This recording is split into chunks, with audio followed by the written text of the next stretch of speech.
എല്ലാവർക്കും സ്നേഹം നിറഞ്ഞ ഓണാശംസകൾ. ഞാൻ സതീഷ് വഴി ഗുരുവായൂർ. ഓണത്തെക്കുറിച്ച്, പഴയകാല ഓണത്തെക്കുറിച്ച് പറയാൻ എങ്ങനെയൊക്കെയായിരുന്നു ഞങ്ങളുടെ കുട്ടിക്കാലത്തുള്ളത്. ഓണം എന്ന് പറഞ്ഞാൽ അറിയാം, ഒരു ആഘോഷത്തിന്റെ സമയമാണ്. ചക്രമാസമെല്ലാം കഴിഞ്ഞ് ഐശ്വര്യത്തിൻ്റെയും സമ്പൽ സമൃദ്ധിയുടെയും കാലങ്ങളിലാണ്. ഞങ്ങളുടെ വെള്ളവനാടൻ ഭാഗങ്ങളിലെല്ലാം വാലികളും മലകൾ, അമ്പലവാസി ഗൃഹങ്ങളിലെല്ലാം കർക്കിടക മാസത്തിൽ അത്തം മുതൽ പൂക്കളം വരും. ഇതുപോലെ ചെറിയ പൂക്കളം വരും. ആ പൂക്കളം ചിങ്ങമാസത്തിൽ അത്തം വരെ ഒരു മാസം മുഴുവൻ പൂക്കളം ഓരോ ദിവസവും മാറ്റി മാറ്റിയിടും. അത് കഴിഞ്ഞ് ചിങ്ങമാസത്തിൽ അത്തം വന്നു കഴിഞ്ഞാൽ ഈ പറയുന്ന ഇതിനോട് മാറിയെന്നാണ് പറയും.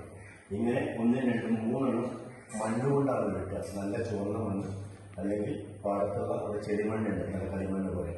അതുകൊണ്ട് എന്നും ഫ്രഷായിട്ട് കിട്ടും. എന്നിട്ട് അന്ന് ഇവിടെ അണിയില്ല, അത്തത്തിന് അണിയേണ്ട ആവശ്യമില്ല. വെറുതെ മഞ്ഞളിന്റെ ഇലയാണ് എടുക്കുക. അതാണ് അതിന്റെ പ്രത്യേകത.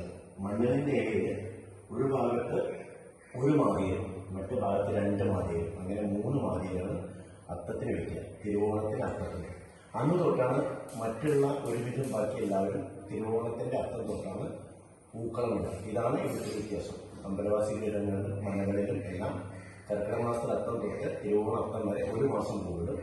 എന്നിട്ട് അത്ത ദിവസം മാതയിൽ വയ്ക്കും. 1, 2 മഞ്ഞളിന്റെ ഇലയിൽ. അതാണ് ഒരു മേജർ ചേഞ്ച്. പിന്നീട് ആ മാതയില് പിന്നെ ചിങ്ങമാസത്തിലെ മൂലം ദിവസം വരെ അരികിപ്പടി വയ്ക്കും. അതിന് പൂജകളൊന്നുമില്ല. മൂലം ദിവസം മുറ്റമൊക്കെ മെഴുകി, ചന്ദനം കൊണ്ട് മെഴുകി, മിക്കവാറും ഒക്കെ നടുവിട്ടത്താണ് അതിന്റെ സ്ഥാനം. മെഴുകി വൃത്തിയായിട്ട് ഇതുപോലെ 2 ഭാഗങ്ങൾ ഇന്ന് വെച്ച പോലെ 3, 5, 8 മാതിരി വയ്ക്കും. അത് കഴിഞ്ഞ് പിറ്റേ ദിവസം പൂരാട ദിവസം ഈ ഭാഗം വൃത്തിയാക്കി വീണ്ടും ചാണകം കൊണ്ട് മെഴുകി ഇതുപോലെ അണിഞ്ഞ് പിന്നെ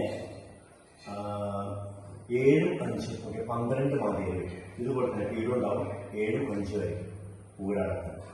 ഉത്രാടത്തിന് ഇതുപോലത്തെ 2 ഭാഗത്ത് 9, 7, 16 മാതിരി വയ്ക്കും.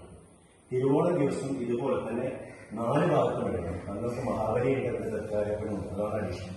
ഇതുപോലെ തന്നെ ഈ പറയുന്ന മാതിരി 11, 9 അങ്ങനെ 20 മാതിരി. പിന്നെ മഹാബലി എന്ന് പറഞ്ഞാൽ നമ്മൾ മറ്റേ ഗോളത്തിന്റെ ആകൃതിയിലായിരുന്നു. വളരെ വലുതായിട്ട് വലിയ പീഠത്തിൽ അതിന്റെ സൈഡിൽ 4 ചെറിയ കുട്ടി മാതിരി വെച്ചിട്ട് മഹാബലി ഉരുട്ടിയുണ്ടാകും. അതുപോലെ തന്നെ ഈ തൃക്കാരപ്പന്റെ ഈ മാതേവിന്റെ ഷേപ്പിൽ വളരെ നല്ലതുപോലെ ഭയങ്കര കട്ടിയിൽ ഉണ്ടാക്കും. അതാണ് തൃക്കാലയപ്പൻ. അങ്ങനെ മഹാബലിക്ക് അണിയണം, തൃക്കാലയപ്പൻ അണിയണം, പിന്നെ ഈ പറയുന്ന മാതേവി 11, 9 അങ്ങനെ 4 ഭാഗം അണിയാൻ പറ്റും. ഒരുവിധം നമ്മുടെ നടുവിട്ടം മാവും അണിഞ്ഞ് നിറയും. അതിനൊക്കെ ഇത് വളരെ സിമ്പിളായിട്ട് അണിഞ്ഞിട്ടുള്ളൂ. ഇതിന് ചുറ്റും നമ്മൾ 4 കെട്ട്, 8 കെട്ട്, 16 കെട്ടൊക്കെ ഉണ്ടാക്കാൻ പറ്റും. ഇതെങ്ങനെ വെച്ചാൽ ഈ ഭാഗത്ത് ഓരോ താമരകളുണ്ടാകും. എന്നിട്ട് അതിന് മുകളിൽ വീണ്ടും ഇങ്ങനെ അണിയും. അങ്ങനെ 4 ആവും, പിന്നെ 8 ആവും, പിന്നെ 16 ആവും. അങ്ങനെ 4 കെട്ട്, 8 കെട്ട്, 16 കെട്ട് അങ്ങനെ വളരെ ആഡംബരമായിട്ട് അണിഞ്ഞ് മുറ്റം മുഴുവൻ നിറയും. പിന്നെ നമ്മൾ മൂലം തൊട്ട് വെച്ച് ബാക്കി മാതിരികളെല്ലാം കൂടി നമ്മൾ റൗണ്ടായിട്ട് വെക്കും. അപ്പൊ എല്ലാം കൂടി എണ്ണി വരുമ്പോൾ ഇങ്ങനെ 56 എണ്ണം ഉണ്ടാവും. ഈ 56 എണ്ണം മഹാബലി ചക്രവർത്തിയുടെ മന്ത്രിമാരായിരുന്നു എന്നാണ്. അങ്ങനെ 56 മാതിരി ചുറ്റും ഉണ്ടാവും. പിന്നെ ഓണണ്ടാവും. പിന്നെ അവിടെ നമ്മൾ നിലവിളക്ക് അണിയും, പിന്നെ പൂക്കളെ കൊണ്ട് അണിയും, പിന്നെ സ്വസ്തിച്ചിഹ്നം ഉണ്ടാക്കാം, പിന്നെ തിരുവോണം ആശംസകൾ എഴുതാം. അങ്ങനെ ആ മുറ്റം മുഴുവൻ ഏതെല്ലാം രീതിയിൽ നമുക്ക് മോഡിഫൈ ചെയ്യാൻ പറ്റും, അലങ്കരിക്കാൻ പറ്റും, അത്രയും രീതിയിൽ അലങ്കരിക്കും. പിന്നെ ഓണത്തിന് ഏറ്റവും പ്രധാനപ്പെട്ട നിവേദ്യം അടയാണ്. ഓണയട എന്ന് പറയും. ഇപ്പൊ പൂവിൻ്റെ അട, അതിന് പൂവട അല്ലെങ്കിൽ ഓണാടാന്ന് പറയും. അത് സാധാരണ നമ്മൾ ഉണ്ടാക്കുന്ന അരിയും പിന്നെ അതിന്റെ ശർക്കരയും ചേർന്ന് അരിമാവം ഉണ്ടാക്കുന്ന അടയാണ് തന്നെ ഏറ്റവും പ്രധാന നിവേദ്യം. അന്നൊക്കെ ആദ്യം നമുക്ക് ഓണ ദിവസം രാവിലെ ബ്രേക്ക്ഫാസ്റ്റിന് അട, പിന്നെ പഴമുക്ക്, പപ്പടം, വറുത്തുപ്പേരി അത്രയും ഉണ്ടാവില്ല. വേറെ ദോശ, ഇഡ്ഡലി, സാമ്പാറൊന്നുമില്ല. അതാണ് ഓണത്തിന്റെ നമ്മുടെ പ്രാതല്. പിന്നെ ഉച്ചയ്ക്ക് ഓണസദ്യ, പിന്നെ എല്ലാവരും ഒത്തുചേരും, ഓണപ്പുടവ, ഓണക്കോടി എല്ലാം എടുത്ത് ഇവിടെ സന്തോഷമായിട്ട് ഓണാഘോഷിക്കും.